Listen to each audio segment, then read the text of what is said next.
देखिए third heading थी upholding the law, ठीक है, upholding the law and enforcing fundamental rights. तो हम इसमें पढ़ रहे थे कि क्लास 7 इसमें फंडामेंटल राइट्स है ना, अगर आपको वायलेट होते हैं तो आप डायरेक्ट जो है सुप्रीम कोर्ट अप्रोच कर सकते हैं। तो इसमें आपने क्लास 7th में आपने पढ़ा था कि यू रीड अबाउट द हकीम शेख के बारे में आपने पढ़ा। इसमें आपने पढ़ा कि एन एग्रीकल्चर लेबरर, जो कि एक एग्रीकल्चर लेबरर था, किसान था, है ना, मजदूर था, किसान मजदूर था, who fell from running train and injured himself। तो कहाँ से? ट्रेन में, है ना, ट्रेन के ये दौरान सबसे ज्यादा कष्ट है। उसको हादसा हो गया ठीक था, है ट्रेन के मतलब दौरान इंजर्ड हो गया था, घायल हो गया था। तो हुज कंडीशन गॉट वर्ड्स, उसकी कंडीशन बहुत बुरी थी, और इतनी बुरी थी कि because several hospital refuse to admit him, लेकिन बहुत सारे, जब वो उसको हॉस्पिटल ले जाया गया तो बहुत सारे हॉस्पिटल ने उनको तो याद वो है। करने से, एडमिट करने से क्या कर दिया, मना कर दिया, बात नहीं करे भाई। माइक म्यूट कर ले, माइक म्यूट कर लीजिए बेटा, और समझ लीजिए थोड़ा सा, बात करने के लिए आप लोग डायरेक्ट फोन करके भी बात कर सकते हैं, बात कर सकते हैं, यहाँ पर बात नहीं। देखिए अबाउट हकीम शेख के बारे में बात कर रहा था। हकीम शेख क्या था कि एग्रीकल्चर लेबरर था, जो कि ट्रेन के दौरान हादसा हो गया था। अस्पताल वाले उसको एडमिट करने के लिए क्या कर रहे थे, मना कर रहे थे, है ना, उसको इतनी इंजरी थी। ऑन हियरिंग हिज केस, जब ये केस सुप्रीम कोर्ट में पहुंचा तो सुप्रीम कोर्ट ने क्या किया, supreme court ruled that article 21, अब यहाँ पर देखिए आर्टिकल 21 का कितना इंपॉर्टेंस इस चैप्टर में आपको देखने के लिए मिलेगा। आर्टिकल 21 क्या है हमारा, एक फंडामेंटल राइट्स है, जो किस राइट के अंतर्गत आता है हमारा, ये राइट हमारा सेकंड वाला पार्ट में आता है, इसमें हम लोग राइट टू फ्रीडम पढ़ते हैं। तो राइट टू फ्रीडम में ही जो आर्टिकल 19 से 22 आता है, तो 19 से 22 के बीच में ही आर्टिकल 21 आपका इन्वॉल्व है, वहीं पर आता है। लेकिन इसका विस्तार आज आप पढ़ेंगे, केवल एक आर्टिकल का है, आर्टिकल 21 का विस्तार पढ़ेंगे इस चैप्टर में। तो आर्टिकल 21 क्या करता है, which provides every citizen fundamental right to life, हमें प्रोवाइड करता है कि एक व्यक्ति को जीवन जीने का अधिकार है, जीने का अधिकार है ना। Also include the right to health, लेकिन इसमें एक चीज और क्या है, राइट टू हेल्थ है। तो आप लोग इस साइड में ये भी लिख लीजिएगा कि आर्टिकल 21 के साथ, आर्टिकल 21 हमें क्या है, राइट टू लाइफ तो है, लेकिन साथ ही साथ राइट टू हेल्थ भी है, राइट टू हेल्थ भी है, यानी हर व्यक्ति को स्वस्थ रहने का, स्वस्थ रहने का, है ना, उसकी मतलब उसके स्वास्थ्य का भी अधिकार हमें मिला हुआ है कि हम स्वस्थ रहे, है ना। स्टेट गवर्नमेंट की प्रायोरिटी होनी चाहिए कि जो उसके स्टेट में जितने भी मेंबर हैं क्या रहे, स्वस्थ रहे, बीमार ना रहे, ठीक है। राइट टू हेल्थ, तो therefore directed the West Bengal, और इसीलिए वेस्ट बंगाल में, वेस्ट बंगाल का ये मसला था, हकीम से वहीं के थे, वेस्ट बंगाल के थे। तो अब देखिए यहाँ पर वेस्ट बंगाल को सुप्रीम कोर्ट क्या कर रही है, डांट लगा रही है, फटकार लगा रही है। वेस्ट बंगाल को कहा गया कि भैया government to pay him compensation, यानी वेस्ट बंगाल वाली जो गवर्नमेंट है इसको क्या पे करना पड़ेगा, कंपनसेशन। कंपनसेशन का मतलब होता है मुआवजा, यानी उस व्यक्ति को जो चोट लगी है उस चोट के बदले में उसको जितना नुकसान हुआ है उसका जितना पैसा खर्चा हो रहा है इसका सारा खर्च उठाएगी, साथ ही साथ मुआवजा देगी, उसको अलग से कुछ पैसे देगी, जिससे उसको जो भी ट्रेन के दौरान उसको हाथ पैर मारने की अगर टूट गया है तो वो जीवन में कुछ कर नहीं सकता है, तो इतना पैसा दिया जाए कि इसको वो जीवन भर अपना जीवन यापन कर सके।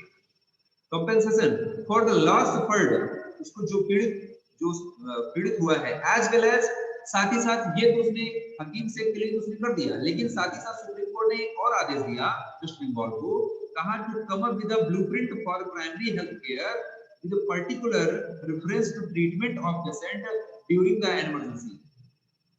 मतलब इस कहानी से, इस घटना से ये बात निकल के सामने आ गई कि वेस्ट बंगाल में लगता है कि प्राइमरी हेल्थ सेंटर सही नहीं है, वहां का जो पीएचसी है, प्राइमरी हेल्थ सेंटर है, वो सही नहीं है। बात समझ में आ रही है ना। इसका मतलब ये है कि न्यायालय ने पश्चिम बंगाल जो सरकार है वेस्ट बंगाल को उसको आदेश दिया कि अस्पतालों की जो लापरवाही के कारण हकीम शेख को जो नुकसान हुआ है इसका मुआवजा दें, है ना। और सरकार को यह भी आदेश दिया कि वो प्राथमिक स्वास्थ्य व्यवस्था की रूपरेखा क्या करे, तैयार करे, प्राथमिक स्वास्थ्य जो व्यवस्था है उसकी रूपरेखा तैयार करे।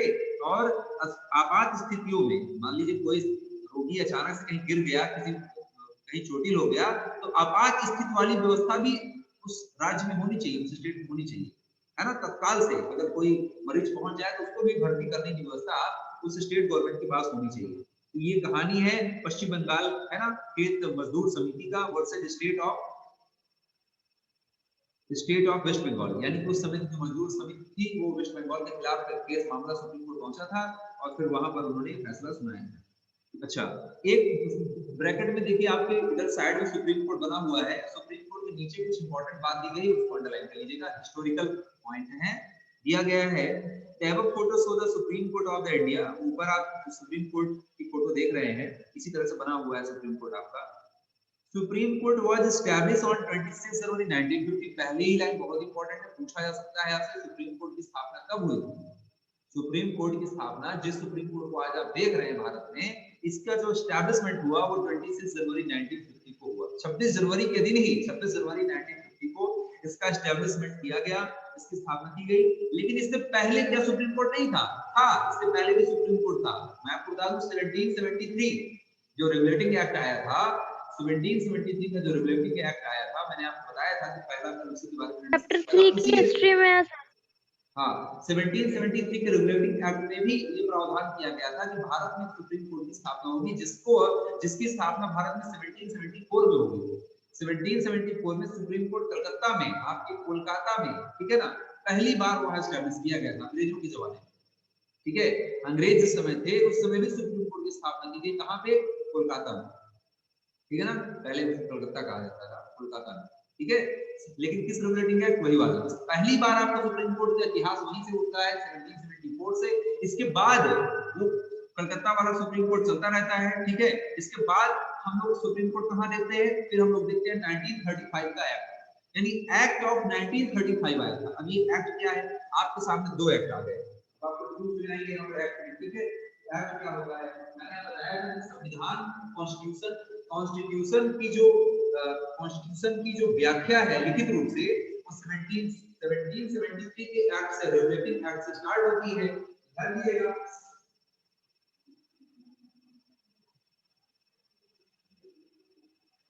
पहले मैंने आपको बताया 1773, ठीक है ना, रेगुलेटिंग एक्ट आया था, रेगुलेटिंग एक्ट, रेगुलेटिंग एक्ट इसलिए बोला गया, रेगुलेटिंग एक्ट इसलिए बोला गया कि पहले जो रेगुलेशन बने नियम बनते थे, अब उनको नियम रूप से पूरे देश में उसको लागू करने की व्यवस्था है ना, इसलिए रेगुलेटिंग एक्ट आया।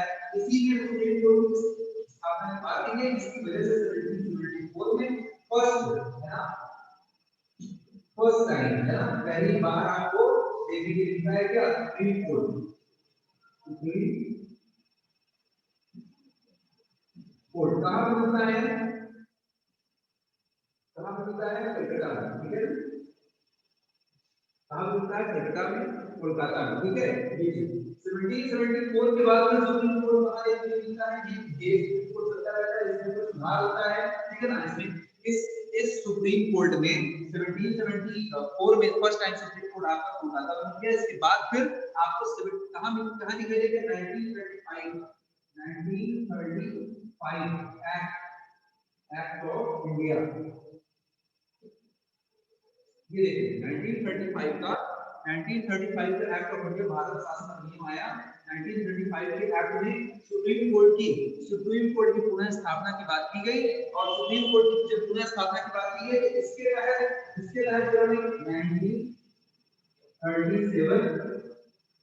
1937 में फिर से सुप्रीम कोर्ट की स्थापना की गई। ठीक है ना, सुप्रीम कोर्ट की स्थापना फिर से की गई 1937 में, और ये 1937 से कब तक रहा? 49, 1937 से 49 तक सुप्रीम कोर्ट की स्थापना की गई, जिसको क्या कहा गया था? Federal court of India. क्या कहा गया? फेडरल कोर्ट ऑफ इंडिया कहा गया। देखिए आपकी बुक में दिया गया है, आप अपनी बुक में ही नोट कर लीजिए, वहीं पर मैं बता दे रहा हूं। देखिए इसमें पहले की बात कर रहा है कि the day India became the Republic, यानी जिस दिन भारत क्या हुआ था? रिपब्लिक, है ना, रिपब्लिक डे मनाते हैं आप इस दिन। इसी दिन सुप्रीम कोर्ट की स्थापना की बात चल रही है। आधुनिक सुप्रीम कोर्ट का जो मॉडर्न सुप्रीम कोर्ट आज आप देख रहे हैं, ये 26 जनवरी 1950 को आया। वो जो मैं बता रहा हूँ वो पुराना हिस्ट्री बता रहा हूँ, ठीक है, पुराना हिस्ट्री बता रहा हूँ। देखिए इसमें क्या कह रहा है कि like the predecessor the federal court of India, यानी ये जो सुप्रीम कोर्ट आज आप देख रहे हैं, इसको पहले किस नाम से जाना जाता था? तो आप कहेंगे फेडरल कोर्ट ऑफ इंडिया। क्या कहेंगे? Federal court of India book में दिया गया है। ये 1937 से कब तक रहा? 1949 तक रहा। 1937 से कब तक रहा बेटा? 1949 तक रहा। It was earlier located in the chamber of princes in the Parliament House। ध्यान दीजिएगा, ये सबसे पहले सुप्रीम कोर्ट आपका कहाँ स्थित था? पार्लियामेंट जहां बनी है उसी के अंदर, पार्लियामेंट वाली भवन के बिल्डिंग के अंदर ही, पार्लियामेंट वाली भवन बिल्डिंग के अंदर ही ये स्थित था। बात समझ में आ रही ना? यानी पार्लियामेंट जहां बना हुआ वहीं पर सुप्रीम, मतलब सुप्रीम कोर्ट को अलग से कोई बिल्डिंग दी नहीं गई थी। सुप्रीम कोर्ट को कोई अलग से बिल्डिंग नहीं दी गई थी, पार्लियामेंट वाली ही बिल्डिंग में एक चैम्बर में सुप्रीम कोर्ट, यानी इधर कानून बनता था, इधर कोई मामले की सुनवाई चलती, ऐसा था सुप्रीम कोर्ट। ठीक है, आज आपका सुप्रीम कोर्ट का बिल्डिंग पूरा अलग है, ठीक है, सेपरेट है, पार्लियामेंट अलग है, सुप्रीम कोर्ट आपका अलग है। ठीक है, तो it was earlier located in the chamber of princes, princes उस समय प्रिंसेस थे हमारे यहाँ, ठीक है ना, princes in the parliament house. It moved to its present building Mathura road in New Delhi 1958। और आप देख सकते हैं इस समय प्रेजेंट डे में कहां पर है? न्यू दिल्ली में है, मथुरा रोड, मथुरा वहीं पड़ता है, मथुरा वाली रोड में ही आप जाएंगे सुप्रीम कोर्ट आपको दिल्ली में मिल जाएगा।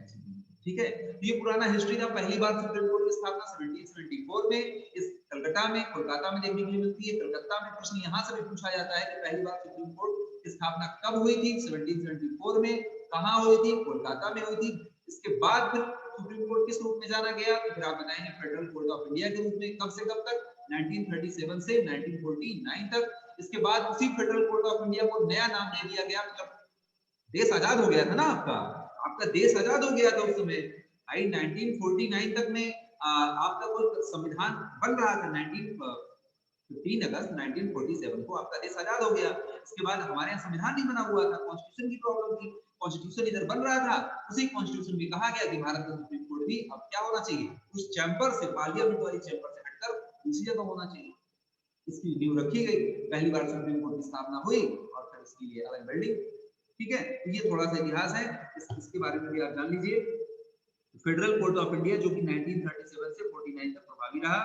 कि बात यह न्यायालय भी पहले संसद भवन के भीतर चैम्बर ऑफ प्रिंसेस में हुआ करता था। यह न्यायालय भी आपका फेडरल कोर्ट ऑफ इंडिया भी जो कहाँ होता था 1937 से 49 वाला, ये वाला भी आपका जहाँ पे पार्लियामेंट होती थी वहीं पर भी होता था।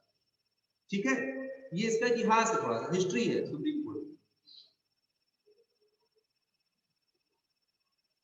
लेकिन 1958 में इसको, मतलब 26 जनवरी 1950 को सुप्रीम कोर्ट माना गया कि फेडरल कोर्ट ऑफ इंडिया हटाकर सुप्रीम कोर्ट बन गया। ठीक है, लेकिन बिल्डिंग का जो ट्रांसफर हुआ, बिल्डिंग का ट्रांसफर 1958 में। बिल्डिंग जो नई दिल्ली में आज मथुरा रोड में बनी है, नई बिल्डिंग सुप्रीम कोर्ट की, जो आज आप देख रहे हैं, जिस सुप्रीम कोर्ट की फोटो देख रहे हैं आप, ये 1958 में आया। 1958 में यहाँ पर पूरी तरह से कार्य रूप से चालू हो गया। लेकिन रिपब्लिक डे के दिन, रिपब्लिक डे के दिन क्या हुआ था? फेडरल कोर्ट ऑफ इंडिया इसका नाम हटा दिया गया, क्योंकि अंग्रेजों के जमाने वाली बात थी। अब भारत का अपना सुप्रीम कोर्ट हो गया ना, वो बात, इसीलिए उसको स्थापना दिवस कह दिया गया कि 26 जनवरी 1950 को स्थापना हुआ, नया जो मॉडर्न बात। ठीक है, पेज पलटेंगे, नेक्स्ट हेडिंग हमारी what is an independent judiciary. यहां तक किसी को कोई समस्या है, कोई क्वेश्चन पूछना है तो आप लोग पूछिए, इसके बाद में आगे बढ़ते हैं। फटाफट एक मिनट, थोड़ा साइड हट जाइए, देखना है पीछे क्या है, ब्लैक बोर्ड पीछे देखना है आपको। जो मैं बोल रहा हूँ मैं ज्यादा बोल देता हूँ, पीछे लिखता कम। ठीक है, आपने मेरी बातें ही सुन लिया। ठीक है, देखो सर, जो हकीम शेख था वो सर डायरेक्टली सुप्रीम कोर्ट चला गया था। हकीम शेख बुक में पढ़ो ना क्या दिया था। हकीम शेख डायरेक्ट नहीं गया था। हकीम शेख वाला मैटर एक मजदूर समिति का बन गया था, यानी मजदूरों ने अपने ऊपर ले लिया, क्योंकि उन्होंने अस्पतालों में कई जगह दरवाजा खटखटाया, किसी अस्पतालों ने उसकी हेल्प नहीं किया। इसकी वजह से उस वेस्ट बंगाल से जब मांगा गया, सरकार से मदद मांगी गई, सरकार पर आरोप लगा वेस्ट बंगाल वाली जो गवर्नमेंट थी तैयार नहीं हुई, तो मामला मजदूर समिति का और वेस्ट बंगाल वाला मामला फंस गया ना, तो इसलिए फिर ये मामला सुप्रीम कोर्ट पहुंच गया। ठीक है, yes sir supreme court role पहले भी यही था सर जो अभी है। सुप्रीम कोर्ट का रोल पहले सुप्रीम कोर्ट का रोल ऐसा नहीं था बेटा। पहले भारत जब स्वतंत्र नहीं था तब सुप्रीम कोर्ट का रोल ये नहीं था। सुप्रीम कोर्ट केवल नाम मत का, क्योंकि ब्रिटिश गवर्नमेंट के ही मेंबर यहाँ पर बैठे होते थे, तो बहुत कुछ इतना ज्यादा इसका अच्छा, इतना अच्छा रोल नहीं है। रोल तो अच्छा था लेकिन इतना अच्छा नहीं। Excuse me, sir. जल्दी पूछे भाई, सर? आगे मुझे बहुत। हाँ सर सुप्रीम कोर्ट को नाम किसने दिया था? सर जैसे उसका नाम पड़ा सुप्रीम कोर्ट, तो सर किसने कौन दिया था ये कौन नाम? देगा? पार्लियामेंट देगी बेटा, पार्लियामेंट है ना, हमारे संविधान में पार्लियामेंट ही तो सब कुछ करती है।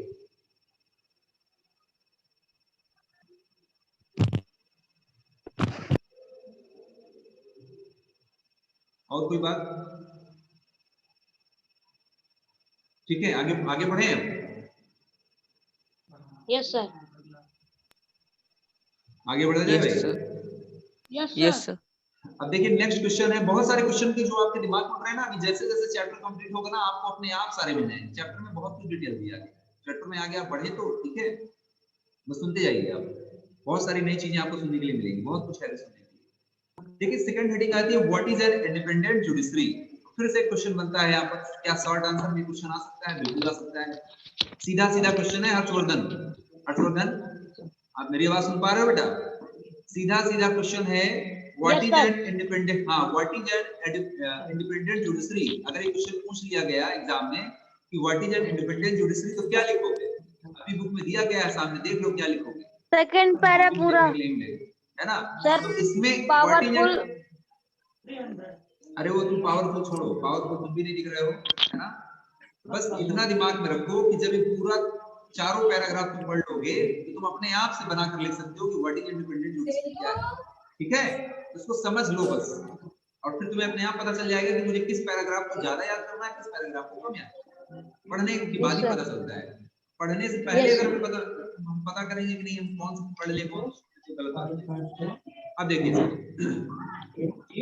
इंडिपेंडेंट जुडिशरी का मतलब है कि जो न्यायपालिका है पूर्ण रूप से क्या होनी चाहिए? स्वतंत्र होनी चाहिए। किसी के घर से भाई आवाज आ रही है, कर लीजिए, हर्षवर्धन के ही घर से आ रही है, ठीक है? तो देखिए what is an independent judiciary का मतलब ये है कि न्यायपालिका जो है, जो जुडिशरी है, वो क्या उसको स्वतंत्र होना चाहिए? तो बिल्कुल स्वतंत्र होना चाहिए। तो what is an independent judiciary, तो इसका मतलब होता है स्वतंत्र न्यायपालिका। स्वतंत्र न्यायपालिका क्या है? हम न्यायपालिका को इंडिपेंडेंट क्यों कर रहे हैं?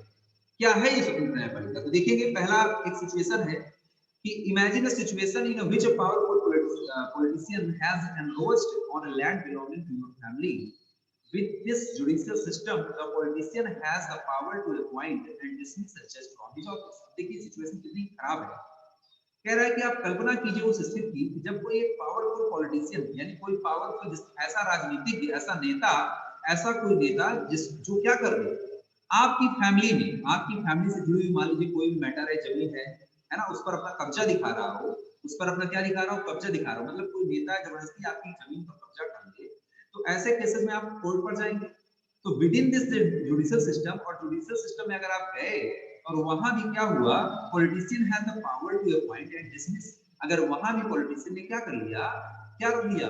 पावर रख लिया। Politician has power to appoint and dismiss a जज। अगर सोचिए कि अगर उस नेता के पास उस जज को डिसमिस करने की, साथ ही साथ जज को अपॉइंट करने की पावर, यानी वो नेता जो आपके खेत पर कब्जा किया है, जो आपकी जमीन पर कब्जा किया बैठा है, अब आप कोर्ट गए, भाई आपका मामला कोर्ट गया, लेकिन जब बाद में आपको पता चला, सोचिए जिस जज के सामने आप न्याय लेने जा रहे हैं, वो जज को कुर्सी पर बैठाने वाला ही वही नेता था, तो क्या वो सही निर्णय देगा?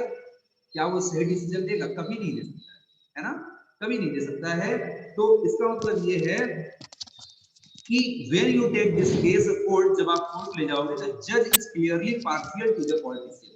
जज क्या करेगा? पार्शियलिटी करेगा। पार्शियलिटी का मतलब क्या है? नेता की ही हिमायत करेगा, भेदभाव करेगा, पक्षपात करेगा।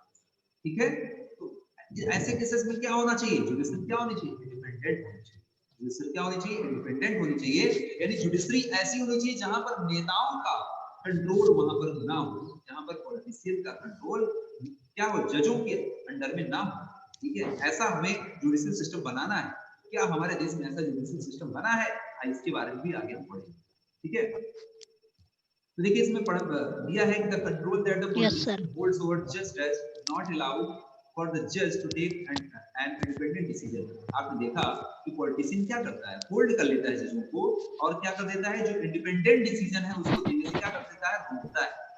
So this lack of independence would force the judge to make all judgment in favor of the politician. ठीक है, although we often hear of rich or powerful people in India trying to influence the judicial process. इस प्रकार से ये लोग क्या कर रहे हैं, जुडिशियल प्रोसेस को प्रभावित कर रहे हैं। जो नेता नगरी के लोग हैं, पॉलिटिशियन हैं, ये जुडिशियल पावर को क्या कर रहे हैं, लो कर रहे हैं और इन्फ्लुएंस अपना प्रभाव दिखा रहे हैं। ठीक है, लेकिन आप ध्यान दीजिए इन सबकी अगर हम बात करें, आवाज आ रही है सभी को मेरी? आवाज आ रही है? यस सर, आ रही है। Yes sir. तो ध्यान देंगे सेकंड पैराग्राफ की थर्ड लाइन, सेकंड पैराग्राफ की लास्ट थर्ड लाइन, लास्ट वाली थर्ड लाइन देखिए क्या दिया है कि the Indian constitution protest, Indian constitution भारतीय संविधान प्रोटेक्ट करता है, सुरक्षा करता है आपकी against this kind of situation, against this kind of situation. Ankit Yadav भाई घर आवाज आ रही है आपके यहाँ? ठीक है, तो देखिए इंडियन कॉन्स्टिट्यूशन क्या कर रहा है यहाँ पर, protects against this kind of situation by providing for the independent of the judiciary, यानी इंडिपेंडेंट ऑफ जुडिशरी, जुडिशरी है जो स्वतंत्र न्यायपालिका प्रोवाइड करने की सिचुएशन को क्या कर रहा है ना। The Indian constitution protects against the kind of situation, इस सिचुएशन, ये जो ऊपर की सिचुएशन बताई गई जहां पर नेताओं का बोलबाला था, इस सिचुएशन के विरुद्ध खड़ा है इंडियन कॉन्स्टिट्यूशन, है ना। क्या करके, by providing the independence of the judiciary, judiciary को इंडिपेंडेंस कर दे रहा है, स्वतंत्र कर दे रहा है कि अगर जुडिशरी स्वतंत्र रहेगी, संविधान कहता है, संविधान में जुडिशरी को फ्री रखा हुआ है। इसका मतलब आपके कॉन्स्टिट्यूशन में जुडिशरी को फ्री रखने की बात कही, अगर कॉन्स्टिट्यूशन में अगर ये फ्री रखने की बात ना कही गई जुडिशरी फ्री ना हो, जुडिशरी को इंडिपेंडेंट रखने की बात कही गई है। किसी नेता नगरी की वजह से कोई जज नहीं बैठेगा, जज अपनी योग्यता के बल पर और कुछ लोगों के बल पर बैठेगा, किसी पॉलिटिशियन का उस पर इफेक्ट नहीं होगा। इसी में बात करते हैं हम लोग, one aspect of this independence is the separation of the power. Chapter 1 में आपने पढ़ा भी है कि state like the legislature and the executive can not interfere the work of judiciary. Third paragraph में पढ़ रहा हूं, जहां पर थर्ड पैराग्राफ की फोर्थ लाइन बहुत ही फास्ट तरीके से आप लोग थोड़ा सा देखते जाइए सरसरी निगाह से एक बार कि लेजिस्लेचर और एग्जीक्यूटिव, मैंने यही चीज स्टार्टिंग में आपको बताया था, three parts, legislature, executive and judiciary. तो लेजिस्लेचर यानी विधायिका यानी पार्लियामेंट या लेजिस्लेटिव असेंबली, स्टेट की लेजिस्लेटिव असेंबली हो गई, और सेंट्रल गवर्नमेंट पार्लियामेंट, दोनों का काम वही काम बनाना, रूल्स बनाना, वो स्टेट के लिए बनाती है, वो पूरे देश के लिए बनाती है। ठीक है, तो इनका काम साथ ही साथ एग्जीक्यूटिव, एग्जीक्यूटिव का मतलब मिनिस्ट्री। जब भी मैं एग्जीक्यूटिव बोलूं आपके दिमाग में मिनिस्टर आना चाहिए, प्राइम मिनिस्टर आना चाहिए, चीफ मिनिस्टर आना चाहिए। अगर स्टेट की बात करूं तो चीफ मिनिस्टर, सेंट्रल की बात करूं तो प्राइम मिनिस्टर। एग्जीक्यूटिव की जब मैं बात करूं ये दिमाग में आना चाहिए। तो चाहे वो एग्जीक्यूटिव हो, चाहे वो लेजिस्लेचर हो, ये लोग जुडिशरी को प्रभावित नहीं कर सकते, जुडिशरी को प्रभावित नहीं कर सकते, ये बात क्लियर हो। The courts are not under the government, courts government के अंडर में नहीं होता, and do not act on their behalf, ना ही इनके behalf के हिसाब से निर्णय देता है, ना इनके फेवर में निर्णय देता है। इसका मतलब ये है कि शक्तियों के इस बंटवारे को दुरुस्त रखने के लिए ये भी महत्वपूर्ण है। शक्तियों का बंटवारा मतलब separation of power. Separation of power का मतलब क्या है? सेपरेशन ऑफ पावर का मतलब ये कि सेंट्रल गवर्नमेंट के पास पावर है, स्टेट गवर्नमेंट के पास पावर होती है, अपनी अलग पावर होती है, और कुछ पावर ऐसी होती है जहां पर सेंट्रल और स्टेट गवर्नमेंट दोनों काम कर सकती है। कुछ काम ऐसे होते हैं जहां पर सेंट्रल गवर्नमेंट काम करती है ना, इसको हम लोग केंद्र सूची बोल देते हैं। कुछ काम ऐसे होते हैं जहां पर स्टेट गवर्नमेंट का पावर होता है, यानी वहां वही काम करती है। अब कुछ जगहें ऐसी ही होती हैं, कुछ वर्क ऐसे होते हैं जहां पर सेंट्रल गवर्नमेंट और स्टेट गवर्नमेंट दोनों काम करती हैं, वो हमारी समवर्ती सूची हो जाती है, ठीक है ना, जिसको हम लोग हिंदी में समवर्ती बोलते हैं। तो मामला ये है कि जो सेपरेशन ऑफ पावर है, इसको अगर दुरुस्त रखना है तो सरकार की जो अन्य शाखाएं हैं, ये न्यायाधीशों की नियुक्ति में दखल ना करें। न्यायाधीशों की नियुक्ति में, यानी पार्लियामेंट में जो जजेस हैं, इनका अपॉइंटमेंट पॉलिटिशियन ना करें कभी, ठीक है ना। क्योंकि अगर ये करेंगे तो जाहिर सी बात है, जो व्यक्ति किसी को कुर्सी में बैठाएगा तो बात कुछ नहीं सुनेगा। सिंपल सा है, अगर आपको किसी ने अगर ऊंचे पद पर बैठा दिया तो आप उसका काम करेंगे भाई, सिंपल सा है। इसलिए ये लोग इंटरफेयर करेंगे, ठीक है। किसी न्यायाधीश को हटाना, इसीलिए किसी न्यायाधीश को हटाना क्या होता है, बहुत मुश्किल काम होता है। एक बार अगर किसी जज की नियुक्ति हो जाती है, एक बार अगर किसी जज की नियुक्ति अपॉइंटमेंट हो जाता है, उसको जॉब मिल जाती है जज की, ठीक है, तो उसको हटाना बड़ा मुश्किल होता है। कॉन्स्टिट्यूशन में ऐसा हटाना मुमकिन नहीं, ऐसा नहीं कि हटा नहीं सकते हैं, हटा सकते हैं, लेकिन बहुत ही कठिन प्रक्रिया है। संविधान बड़ा कड़ा सिस्टम है, उसके लिए है ना इम्पीचमेंट लाया जाता है, महाभियोग लाया जाता है, तब जाके उसको कहीं दोनों सदनों में प्रस्ताव पारित होता है, फिर राष्ट्रपति की अनुमति लेनी पड़ती है, तब जाके कहीं दोनों सदनों में 2/3 मेंबर से तब जाके, और उसके लिए भी बहुत सारे प्रोसेस है, उसके लिए भी जब प्रस्ताव वो बनाएंगे तो उस समय भी बहुत सारे पार्लियामेंट का आपको सहयोग चाहिए होता है, बहुत ही लंबा प्रोसेस है, इसलिए जजेस को हटा पाना मुश्किल था। इसीलिए मुश्किल दिया जा रहा है, क्योंकि जब अगर जज अपने आप को सिक्योर महसूस करेंगे कि हाँ हमारी नौकरी नहीं जाएगी, तो बड़े स्वतंत्र रूप से अच्छा निर्णय देंगे। लेकिन अगर उनको लगेगा कि नहीं हमारी नौकरी चली जाएगी, तो फिर क्या वो अच्छा निर्णय देंगे? नहीं देंगे। ठीक है, यही बात इसमें।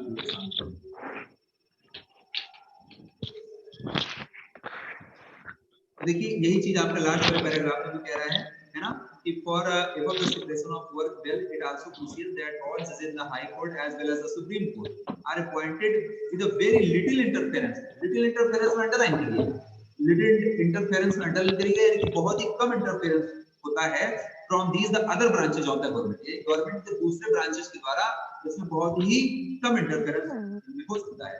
Once appointed to this office, अगर एक बार ये appoint हो गए, तो it is also very difficult to remove judge. जज को हटाना बड़ा मुश्किल काम होता है। क्यों किया जा रहा है? क्यों किया जा रहा है? क्वेश्चन आपको वही है ऊपर, इंडिपेंडेंट जुडिशरी। अगर जुडिशरी को इंडिपेंडेंट बनाना है तो ये करना पड़ेगा।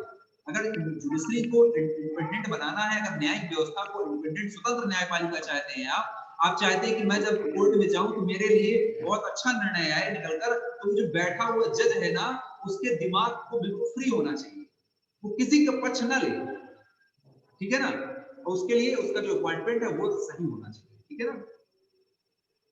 नेक्स्ट पैराग्राफ में देखेंगे तो इसमें दिया है, it is the independence of the judiciary that allow the court to play and a central role in ensuring that there is no misuse of power by the legislature. And वही बात फिर से निकल के आ रही है जो हम लोग पढ़ चुके हैं। अच्छा, एनीवन कैन अप्रोच, इसी पैराग्राफ की अगर लास्ट बात करें मैं आपसे करूं, it also plays a crucial role in protecting the fundamental rights of citizens because anyone can approach। ये लाइन अंडरलाइन करिए, बहुत ही अच्छी बात समझने वाली बात है। कोई भी हो can approach the courts if they believe that their rights have been violated। अगर उसको लगता है कि मेरे अधिकारों को क्या हुआ है, हनन हुआ है, ठीक है, वायलेट हुआ है। नेक्स्ट स्टडी है आपकी what is the structure of courts in India. ये भी आपका क्वेश्चन एग्जाम में पूछा जा सकता है कि what is the structure of the court in India. Bharat में कोर्ट किस तरह से बना हुआ है? देखिए भारत में जो कोर्ट का सिस्टम है, आपके बुक में एक पिरामिड की तरह ये बना हुआ है पार्ट। इसको अगर समझने की कोशिश करें तो सबसे पहले ध्यान से समझिएगा, ये 3 पार्ट में सबसे पहले आप यहाँ क्या बैठे हैं? डिस्ट्रिक्ट कोर्ट बैठे हैं। क्या बैठाएंगे? District court. डिस्ट्रिक्ट कोर्ट का मतलब ट्रायल कोर्ट, यानी जो डिस्ट्रिक्ट लेवल की कोर्ट होती है। पहले आप किसी जिले में रह रहे हैं ना, तो वहां की एक कोर्ट होती है, आप हर जिले में एक कोर्ट होती है, उसको डिस्ट्रिक्ट कोर्ट बोलते हैं, ट्रायल कोर्ट बोलते हैं। फिर उसके बाद वो जिला, वो डिस्ट्रिक्ट आपका किस स्टेट में पड़ता है ये आपको पता करना पड़ेगा। जैसे आप किस स्टेट में रहते हैं, तो कुछ बच्चे एमपी में रहते होंगे तो मध्य प्रदेश की बात करेंगे, कुछ बच्चे यूपी में रहते होंगे तो उत्तर प्रदेश की बात करेंगे, यानी उनका स्टेट उत्तर प्रदेश लगता है। तो पूरे स्टेट के लिए एक कोर्ट है, पूरे स्टेट के लिए एक कोर्ट है, उसका नाम क्या है? हाई कोर्ट है, ठीक है, उसका नाम क्या है? हाई कोर्ट बोलते हैं। और सबसे ऊपर आपका क्या हो जाएगा? सुप्रीम कोर्ट हो जाएगा। तो एक मैकेनिज्म है, पहले आपका जो मुकदमा है, जो मामला है, वो डिस्ट्रिक्ट कोर्ट में देखा जाता है। डिस्ट्रिक्ट कोर्ट के बाद अगर वो मामला आप संतुष्ट नहीं है, कोर्ट संतुष्ट नहीं है, दोनों ही बातें। अगर आपके मामले में कोर्ट को समझ में नहीं आ रहा है, डिस्ट्रिक्ट कोर्ट को समझ में नहीं आ रहा है कि क्या डिसीजन दिया जाना चाहिए, तो डिस्ट्रिक्ट कोर्ट भी आपके मामले को हाई कोर्ट भेज सकता है। या आप अगर डिस्ट्रिक्ट कोर्ट ने फैसला को सुना दिया है, आप संतुष्ट नहीं है, सेटिस्फाइड नहीं है, तो आप हाई कोर्ट जा सकते हैं। सेम कंडीशन हाई कोर्ट में भी है। अगर आप हाई कोर्ट के मामले को संतुष्ट नहीं है, तो आप लोग सेटिस्फाइड नहीं है, तो आप सुप्रीम कोर्ट भी जा सकते हैं, आपको छूट मिली हुई है, ठीक है, आर्टिकल में राइट मिला हुआ है, आपको अधिकार मिला हुआ है। कुछ मामले ऐसे हो जाते हैं जहां पर आप डायरेक्ट सुप्रीम कोर्ट का दरवाजा खटखटा सकते हैं, जैसे मैंने आपको फंडामेंटल राइट्स बताया, वहां पर आप सुप्रीम कोर्ट पे डायरेक्ट, है ना, अपनी बात कर सकते हैं। देखिए इसमें दिया गया है, वही चीज जो मैंने आपको बताया वही दिया गया है। There are 3 different level of the courts in our country. There are several courts at the lower level, while there is only one at the apex level. Apex का मतलब होता है कि टॉप पर, अपेक्स का मतलब होता है टॉप पर केवल एक ही होगा। सुप्रीम कोर्ट तो एक ही होगा। डिस्ट्रिक्ट कोर्ट हजार है, हजारों की संख्या में डिस्ट्रिक्ट कोर्ट। हाई कोर्ट 25 में से। इस समय अगर आपसे भारत में कोई पूछा जाए कि भारत में कोर्ट कितने हैं, तो आप बोलिएगा भारत में जो कोर्ट है इंडिया में अगर फैसिलिटी की बात करें, सुप्रीम कोर्ट आपका एक ही है, ठीक है। हाई कोर्ट इस समय अगर बात करें, हाई कोर्ट जो है ना, हाई कोर्ट भारत में कितने हैं 25, ठीक है, कितने हैं 25 है, जबकि सुप्रीम कोर्ट आपका तो एक ही है। देखिए इसमें भी समझने वाली बात यह है कि समझने वाली बात इसमें ये है कि हमारे पास 28 स्टेट है और हर स्टेट में एक हाई कोर्ट होना चाहिए। ऐसी व्यवस्था संविधान ने दी है कि हर स्टेट में एक जो है एक हाई कोर्ट होनी चाहिए। तो 25 दिख रहे होंगे तो आपको लग रहा होगा इस स्टेट में 28 है ना, आपको लग रहा होगा कि स्टेट में 28 है तो हाई कोर्ट कम क्यों लग रहे हैं। तो कुछ कोर्ट ऐसे हैं जो कंबाइंड स्टेट, जो छोटे छोटे स्टेट है ना, बहुत छोटे छोटे स्टेट है, उनका मामला एक ही जगह सुन रहे हैं। जैसे कि पंजाब और हरियाणा, पंजाब और हरियाणा के लिए कोर्ट एक ही है, चंडीगढ़ कोर्ट। पंजाब और हरियाणा जो आपका 2 स्टेट है, इसके लिए केवल एक कोर्ट है, चंडीगढ़ कोर्ट। चंडीगढ़ कोर्ट में दोनों स्टेट के मामले सुने जाते हैं, एक यहाँ से कम हो गया, ठीक है। इसके बाद असम में चले जाइए, असम में गुवाहाटी हाई कोर्ट है। गुवाहाटी आप नाम सुने होंगे, गुवाहाटी जो हाई कोर्ट है, यहाँ पर जो हाई कोर्ट है वो किसके बारे में सुनता है, असम के बारे में, अरुणाचल प्रदेश, नागालैंड और मिजोरम, नागालैंड एंड मिजोरम। नागालैंड, मिजोरम, असम और अरुणाचल प्रदेश, ये 4 जो ऐसे स्टेट हैं, इनका मामला केवल एक कोर्ट में सुना जा रहा है, गुवाहाटी में सुना जा रहा है। बाकी हर स्टेट में हाई कोर्ट है, ठीक है। बस यही 2 महत्वपूर्ण थे जो आप थोड़ा सुन लिए हैं, ठीक है। तो ये जो पैराग्राफ है ये भी अपने आप में इंपॉर्टेंट है। अगर आएगा कि what is the structure of courts in India, तो आप लोग इसको लिखेंगे, ठीक है ना। आप बताएंगे कि courts that most people interact tehsil level पर होता है ना, hear kinds of cases, each state is divided to district, है ना, प्रत्येक स्टेट को डिस्ट्रिक्ट में डिवाइड किया जाता है ना। यूनियन टेरिटरीज में भी हाई कोर्ट का, यूनियन टेरिटरी में जैसे दिल्ली है आपका, पुडुचेरी है, यहाँ पर भी तो है, बाकी तो कंबाइंड है, ठीक है। बाकी तो उन्हीं के आसपास के क्षेत्रों में यूनियन टेरिटरी आपका कहीं ना कहीं कंट्रोल होता है सेंट्रल गवर्नमेंट से, कहीं ना कहीं कंट्रोल होता है सेंट्रल गवर्नमेंट से, ठीक है। और वहां पर अगर कोई मामला है, जैसे दिल्ली है, पुडुचेरी है, तो यहाँ पर दोनों हाई कोर्ट है। दिल्ली में हाई कोर्ट नहीं है क्या, दिल्ली में हाई कोर्ट है, यूनियन टेरिटरी में है। दिल्ली जो है, दिल्ली आपका हाई कोर्ट है, वहां सुप्रीम कोर्ट भी है और हाई कोर्ट भी है, ठीक है। दिल्ली का हाई कोर्ट यूनियन टेरिटरी तो है, ठीक है। तो यहाँ पर देखिए हाई कोर्ट के बारे में हो गया। और टॉप लेवल पर सुप्रीम कोर्ट है आपका, है ना, जो कहाँ पर है, न्यू दिल्ली में। सभी को मालूम होना चाहिए कि भाई सुप्रीम कोर्ट कहाँ है, न्यू दिल्ली में। इतना तो मालूम होना चाहिए कि भारत का सुप्रीम कोर्ट कहाँ है, न्यू दिल्ली में, ठीक है। देखिए नेक्स्ट पेज में आ जाए, पेज नंबर 58 में, और आगे बात करें इसी के बारे में। देखिए यहाँ पर मैं इस फिगर में आ गया हूँ, स्ट्रक्चर में जहाँ पर दिया गया है, यहाँ पर सभी आ जाए। तो थोड़ी देर में क्लास एंड होने वाली है, इससे अच्छा है कि क्लास एंड हो, हम ही एंड कर देते हैं इस क्लास को, और फिर 10 मिनट बाद, 10 मिनट या 5 मिनट के अंदर फिर से हम लोग ज्वाइन करेंगे, ठीक है। तो ठीक है, क्लास को एंड करते हैं अभी, और जस्ट आप लोग तुरंत ज्वाइन करिएगा, और उसके बाद ये चैप्टर आपका कंप्लीट हो जाएगा, आगे से ज़्यादा कंप्लीट हो जाएगा, ठीक है।